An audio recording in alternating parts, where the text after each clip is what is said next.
the last train to Willow Creek that no one remembers.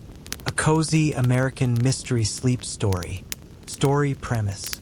In the quiet autumn of 1962, tucked away between endless forests and rolling hills, there was a tiny American town called Willow Creek.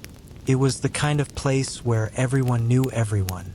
Children rode bicycles until sunset. Neighbors waved from their front porches. The local diner served the same homemade pie every Friday. Life moved slowly, peacefully, but every peaceful town has one story that no one can quite explain. Willow Creek's story was about a train. Not an ordinary train. A train that officially disappeared decades ago. Every night, at exactly 11:40 p.m., an old silver passenger train quietly arrived at the abandoned station. Its windows glowed with warm golden light. Its whistle was soft and distant. Its doors always opened, but no one ever remembered seeing passengers get on or get off. Strangely, the next morning, people couldn't clearly remember seeing the train at all. Only a faint feeling remained, like waking from a beautiful dream that slipped away before breakfast. One autumn afternoon, a quiet young librarian named Daniel Harper discovered an old newspaper hidden inside the basement archives. The faded headline read, "Last passenger train to Willow Creek makes final journey, October 1962. According to every official record, the railway had closed forever. The station had been abandoned. The tracks were no longer in service. Yet every night, someone still heard the whistle. Daniel became curious, not because he wanted adventure, but because he loved forgotten stories, forgotten places, forgotten people. He decided to visit the old station that evening. The platform was empty. Old wooden benches sat beneath weathered lamps. Leaves drifted across the tracks in the cool autumn breeze. Everything felt peaceful, almost frozen in time. Then, the old station clock struck 11:40 p.m. Far beyond the trees, a warm light slowly appeared. The rails began to hum, not loudly, just softly, like they remembered something. Then the train arrived, exactly on time. It stopped gently beside the platform. Its polished silver body reflected the moonlight. Its windows glowed with soft amber light. The doors opened without a sound. Inside, everything looked perfectly clean. Vintage wooden seats, brass luggage racks, small reading lamps above every window. But there wasn't a single passenger. No conductor, no engineer, no voices, only silence. And waiting quietly on the nearest seat was a single train ticket. It had Daniel's name written on it. But there was no destination, only 2 words. When you're ready. Daniel didn't step aboard. Not that night. Instead, he slipped the ticket into his pocket. The train doors closed. Without a whistle, without a sound, the train disappeared into the darkness, as if it had never arrived. The next morning, Daniel searched every railway map he could find, every transportation archive, every local newspaper. Nothing. No mention of a nightly train. No route. No schedule. No Willow Creek passenger line. It was as though history itself had quietly erased it. Yet, the ticket was still in his pocket. The ticket felt strangely warm against the fabric of Daniel's coat. Not hot, not cold, simply warm, as though it had been resting in sunlight only moments before.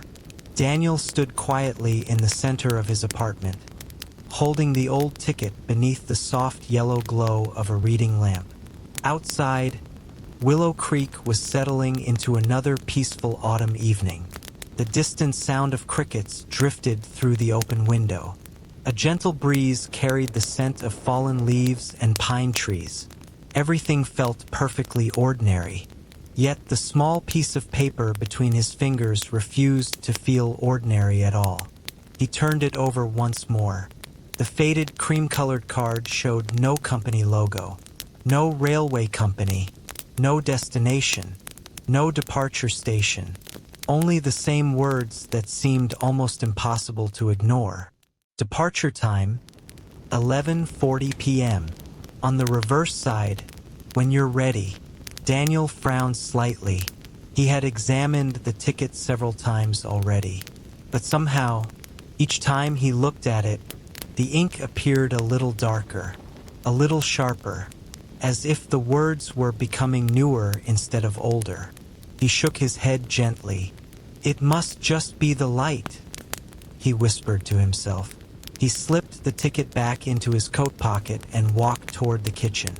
The kettle began to whistle softly a few minutes later. He poured himself a cup of chamomile tea, the same tea he drank almost every evening before bed. Normally, the familiar routine helped him relax. Tonight, didn't.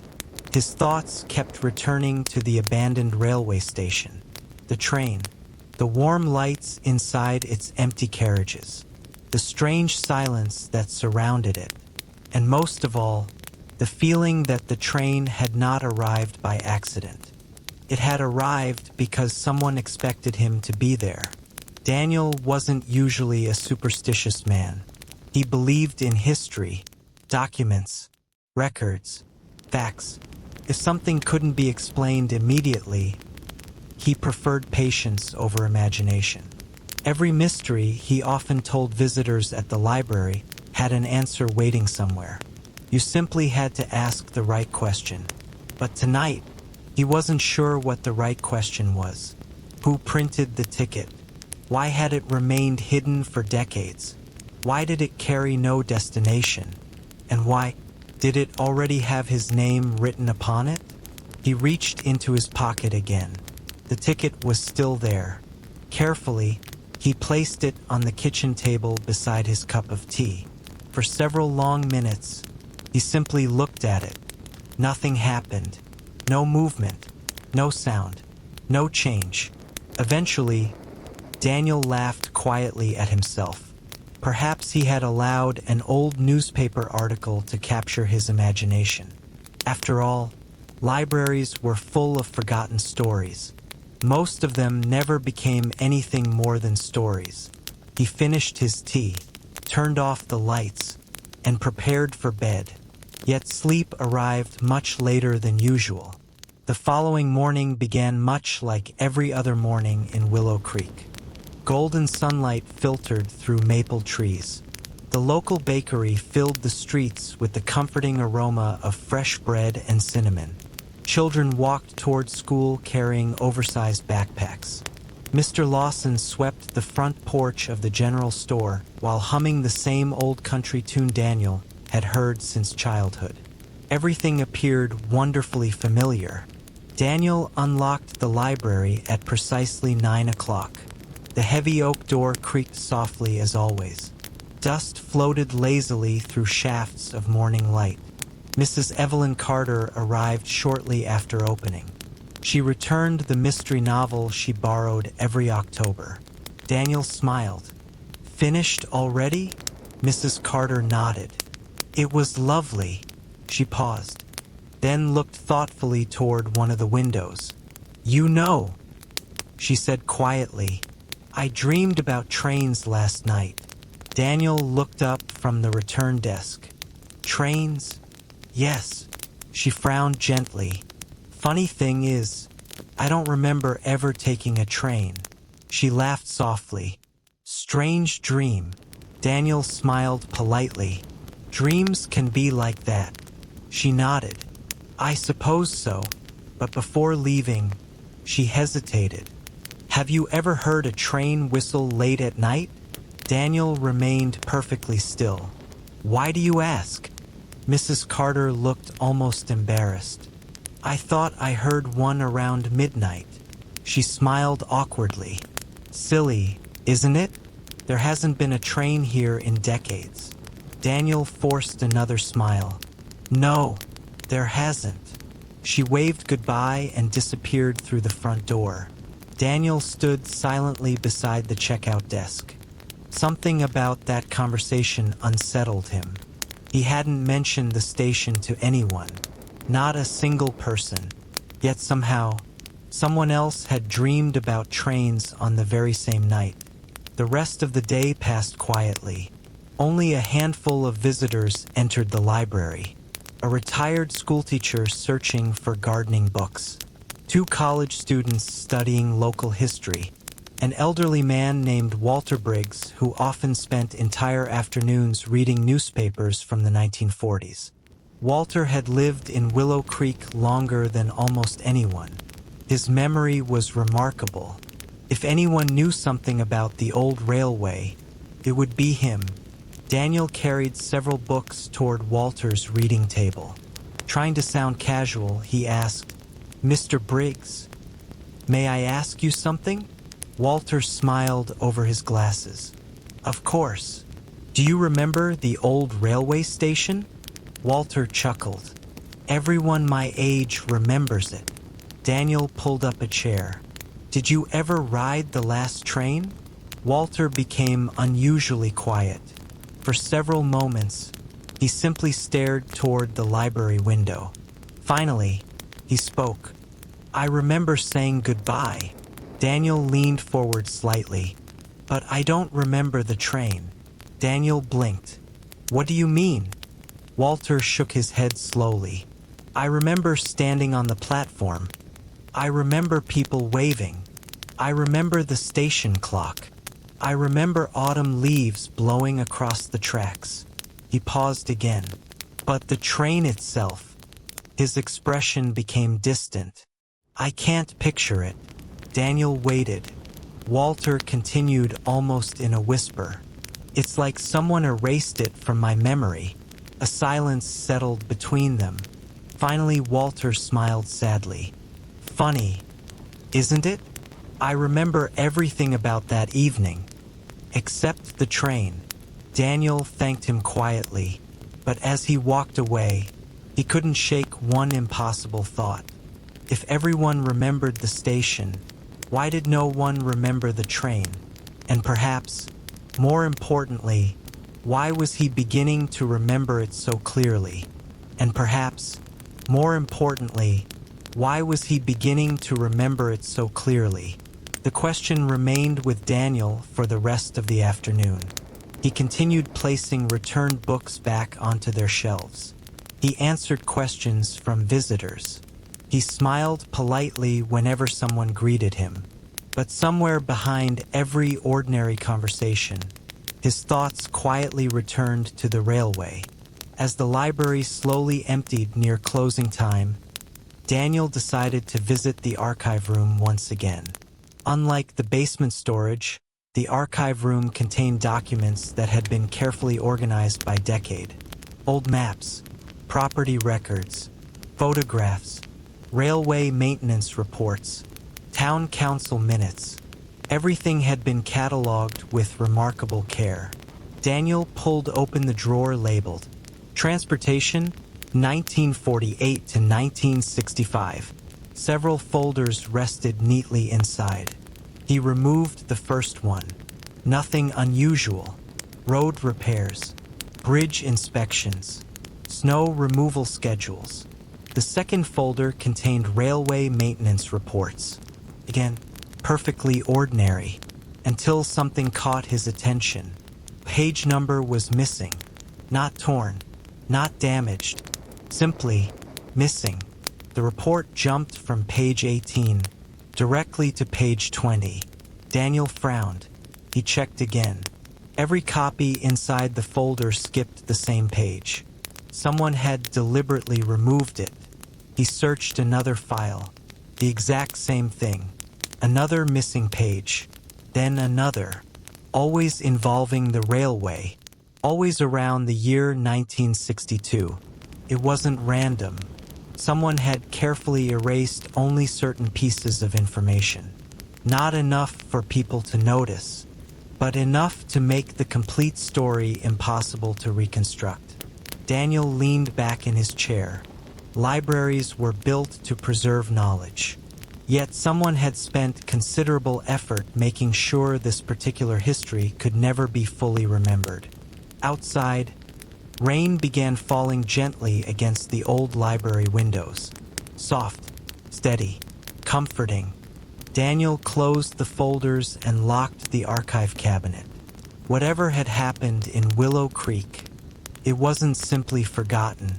Someone had wanted it forgotten. That evening, instead of walking directly home, Daniel wandered slowly through the quiet streets of town. The rain had stopped. The sidewalks shimmered beneath amber streetlights. Small puddles reflected the warm glow of nearby houses. Everything looked peaceful, comfortably familiar. As he reached Maple Street, he noticed something unusual. An elderly man sat alone on a wooden bench outside the closed post office. Daniel recognized him immediately. Mr. Thomas Green, nearly 90 years old, one of the oldest residents still living in Willow Creek. People often joked that Mr. Green remembered every family who had ever lived in town. Daniel approached politely. "Good evening." Mr. Green smiled. "Evening, Daniel. You still working too hard at that library?" Daniel laughed softly. "Probably." There was a comfortable silence between them. The old man watched leaves drift across the empty street. Finally, Daniel asked, "May I ask you something?" "You already are." Daniel smiled. "The railway." Mr. Green's expression changed almost instantly. Not fear, not surprise, just sadness. "You've been to the station." It wasn't a question. Daniel nodded slowly. "How did you know?" The old man looked toward the distant hills. "Everyone who goes there comes back with the same look." "What look?" "They start asking questions." Daniel remained quiet. Mr. Green folded his hands across his walking cane. "I used to sell newspapers at the station." Daniel's eyes widened slightly. "You did? Every Friday after school. What do you remember?" The old man smiled faintly. "I remember people laughing. I remember soldiers returning home. I remember children waving from train windows. I remember the smell of coal. I remember the station master polishing the brass clock every Monday morning." He paused. "I remember everything." His voice became softer. "Except the train itself." Daniel felt a chill despite the mild evening air. "You can't remember what it looked like?" Mr. Green closed his eyes. "I've tried for over 60 years. Every detail returns. Until I reach the train. Then my memory simply becomes blank." Daniel reached into his coat pocket without thinking. His fingers touched the old ticket. The warmth was still there. Mr. Green suddenly looked directly at Daniel's pocket. His eyes narrowed slightly. "You have something." Daniel hesitated, then slowly removed the ticket. The old man stared at it. His breathing became noticeably slower. For nearly half a minute, he said nothing. Finally, he whispered, "I haven't seen one of those since October. October 1962. Daniel looked down at the faded ticket. "You recognize it?" Mr. Green nodded once. "It isn't yours." Daniel frowned. "What do you mean?" "It never belongs to the person carrying it." The words hung quietly in the evening air. Daniel waited. Mr. Green continued. "The ticket chooses." Daniel almost laughed. It sounded impossible, like something from an old fairy tale. Yet the old man's face showed no hint of humor. "I don't understand." "You aren't supposed to." Mr. Green slowly stood from the bench. With surprising steadiness for his age, he adjusted his coat. "If the train comes again." Daniel's heartbeat quickened. "Don't ask where it's going." Daniel stared. "What?" The old man looked toward the dark silhouette of the abandoned station far beyond the trees. "Because everyone who asks." He stopped speaking. His expression became strangely distant, as though he had almost remembered something. Then it disappeared again. He blinked, confused. What were we talking about? Daniel remained silent. The old man looked embarrassed. "My memory isn't what it used to be." He smiled apologetically. "Good night, son." And with that, he slowly walked away beneath the quiet streetlights. Daniel watched until the old man disappeared around the corner. Only then did he look back at the ticket. For the first time, he noticed something he was certain had not been there before. Tiny embossed letters, hidden beneath the departure time, so faint they were almost invisible. He held the ticket beneath a nearby street lamp. Very slowly, the words became readable. Platform 1. Daniel froze. Willow Creek had only ever had one platform, and suddenly, without knowing why, he felt certain the train would return tomorrow night. Daniel stood beneath the old street lamp for several moments, unable to look away from the ticket. The tiny embossed words had not been there before. He was certain of it. He had examined every corner of the paper countless times. Yet now, there they were. Platform 1. The letters were almost invisible unless the light struck them from exactly the right angle. Daniel slowly turned the ticket back and forth. The words disappeared, then returned, then disappeared once more, almost as though the ticket itself had decided when it wished to be read. A cool breeze drifted through the quiet street. Somewhere nearby, a church bell rang 9 slow chimes. The town settled deeper into another peaceful night. Daniel slipped the ticket back into his pocket and began walking home. His footsteps echoed softly against the empty sidewalks. Willow Creek always became remarkably quiet after sunset. Most families preferred evenings on their porches. Windows glowed warmly behind lace curtains. Television sets flickered softly inside living rooms. The smell of wood smoke drifted lazily through the autumn air. Everything felt wonderfully familiar. Yet Daniel couldn't shake the strange feeling that something in the town had quietly shifted. Not physically. Nothing looked different. But the silence somehow carried more weight than usual. As though the town itself was listening. Waiting. Sleep came slowly that night. Daniel found himself waking several times before dawn.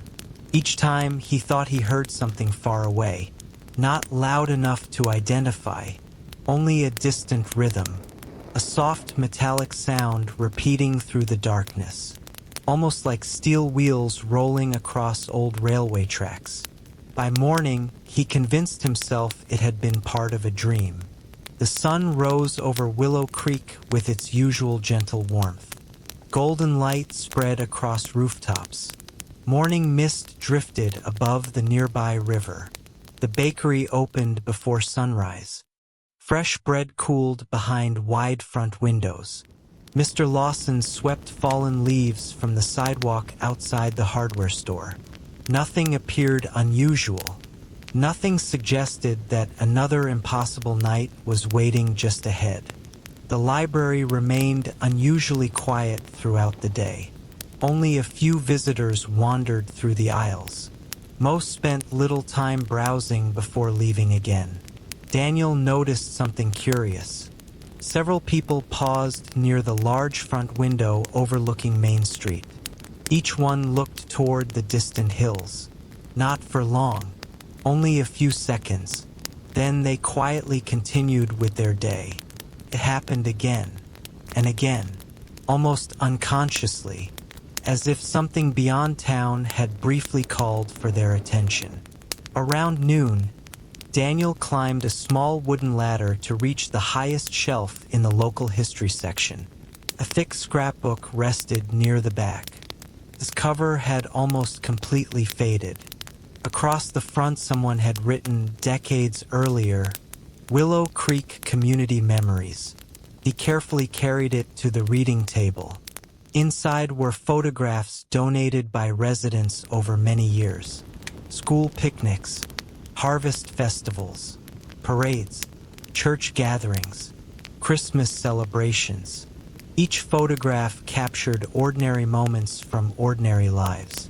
Daniel turned another page, then stopped.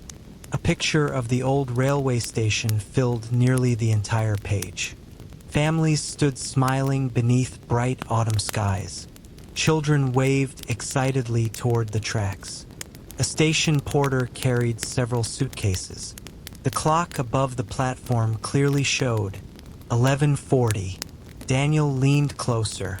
Something felt wrong, very wrong.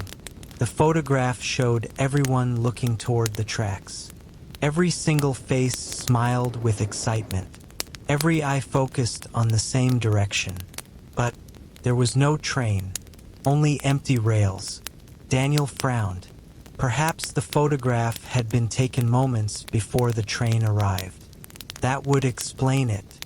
Yet beneath the picture someone had handwritten a caption. "The last train leaving Willow Creek." Daniel looked again. Empty tracks. Crowd facing nothing. He turned the page quickly. Another photograph. Again, the station. Again, people waving. Again, no train. He searched through every railway picture inside the scrapbook. 23 photographs. Not one showed a train, yet every handwritten caption referred to one. Daniel felt a chill slowly travel through him. He carefully removed a magnifying glass from the librarian's desk. Returning to the first photograph, he studied every tiny detail. Nothing. No shadow. No smoke. No reflection. It was as though something had been removed after the photograph had already been developed. Not cropped. Not scratched away. Simply missing. Late that afternoon, rain clouds gathered over the surrounding hills. The sky darkened much earlier than expected. By 5 o'clock, the first raindrops began tapping softly against the library windows. Daniel closed the scrapbook. Something deep inside him had already made a decision. Tonight, he would return to the station, not because he expected answers, but because he had begun to realize something important. The mystery wasn't becoming stranger. It was becoming more familiar, almost as if someone wanted him to remember. After closing the library, Daniel walked home, prepared a simple dinner, and sat quietly beside the window. He tried reading. The words blurred together. He tried listening to the evening radio. Every station seemed unusually filled with static. At exactly 10:30, the radio suddenly became perfectly clear. For only a few seconds, a man's calm voice drifted through the speaker. "Next departure, platform 1, 11:40. Daniel looked up immediately. The signal dissolved back into static. He slowly turned the tuning dial. Nothing. Only music. News. Weather reports. No announcement. He sat frozen for several moments. Had he imagined it? Perhaps. Yet when he glanced toward the kitchen table, the ticket was no longer where he had placed it. His heart skipped. He searched the room. Nothing. Then he instinctively reached into his coat pocket. It was there, exactly where it had been the previous evening. He was certain he hadn't placed it there. Still, there it rested, warm, waiting. By 11:15, Daniel found himself standing once again beneath the weathered wooden sign of the abandoned station. The platform looked exactly as it had 24 hours earlier. Old benches, rusted lantern hooks, fallen leaves drifting across cracked concrete.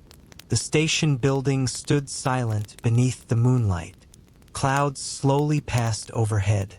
The entire valley seemed unusually still. Daniel checked his watch. 11:32 p.m. 8 minutes remained. He sat quietly on the old wooden bench. The ticket rested comfortably inside his coat pocket. For several long moments, nothing happened. Only the whisper of distant wind through tall pine trees. Then, without warning, every sound disappeared. The wind stopped. The leaves stopped moving. Even the insects fell silent. The silence became so complete, Daniel could hear his own breathing, his heartbeat, the slow ticking of his wristwatch. Tick, tick, tick. He looked toward the station clock. For decades it had remained frozen. Now, the minute hand moved. One gentle click, then another. Very slowly, the old clock came back to life. His hands settled precisely at 11:40. Far beyond the forest, a warm golden light appeared once again. But tonight, it was closer, much closer, and for the very first time, Daniel could hear the steady, comforting rhythm of steel wheels rolling softly across unseen rails. The train was coming, and this time, it wasn't simply passing through Willow Creek. It was coming for him. The warm golden light grew brighter with every passing second. The old silver train rolled gently out of the darkness, its polished sides reflecting the pale moonlight as though time itself had never touched it. It slowed quietly beside Platform 1. There was no screech of brakes, no burst of steam, only the soft, comforting sound of wheels coming to rest. The doors opened with a gentle click.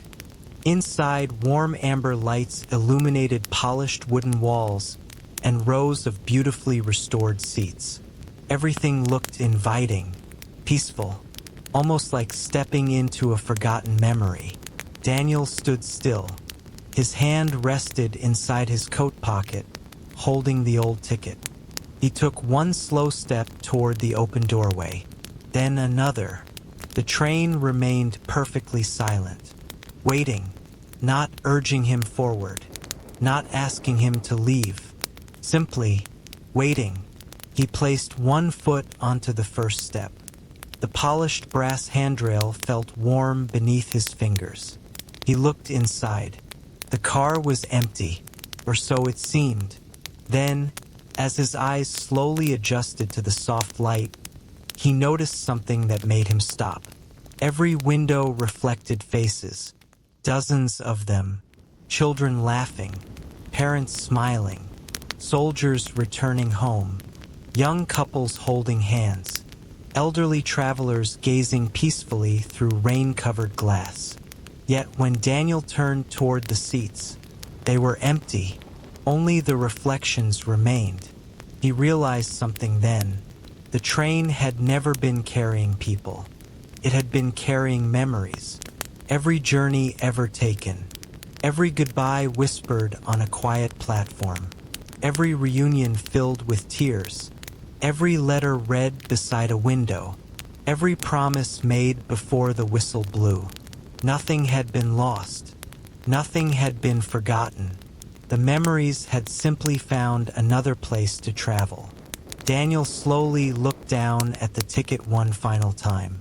The words, "when you're ready," had disappeared. In their place, new words had quietly appeared. "Thank you for remembering." A gentle smile crossed his face, not because every question had been answered, but because he finally understood that some mysteries were never meant to be solved. Some were meant to be remembered, carefully, quietly, like old songs that continue playing long after the music has faded. Daniel folded the ticket once, then placed it gently on the nearest seat inside the train.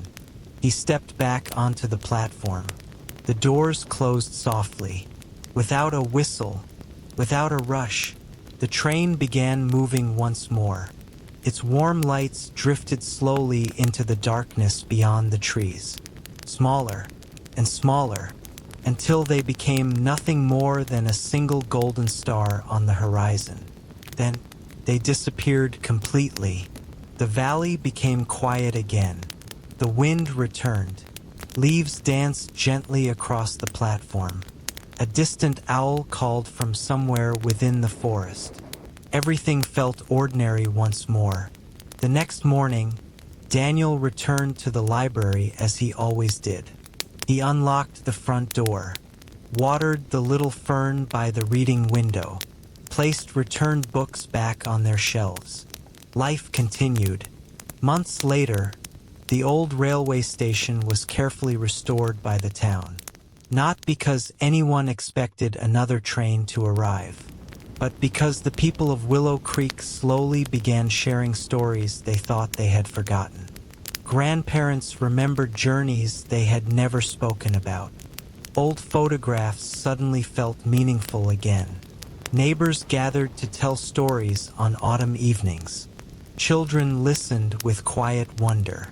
No one could explain why those memories returned. They simply accepted them as gifts. And every year, on a cool October evening, the townspeople placed a single lantern on Platform 1, not to call the train back, but to honor every journey that had ever brought someone home. Some visitors still ask whether the last train to Willow Creek was ever real. The town never argues. No one tries to prove anything.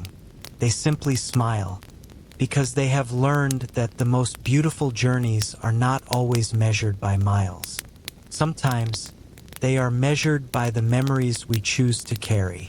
And perhaps, on a quiet autumn night, if you ever find yourself standing beside an old railway platform, and you hear the faint sound of wheels rolling gently through the darkness, don't be afraid.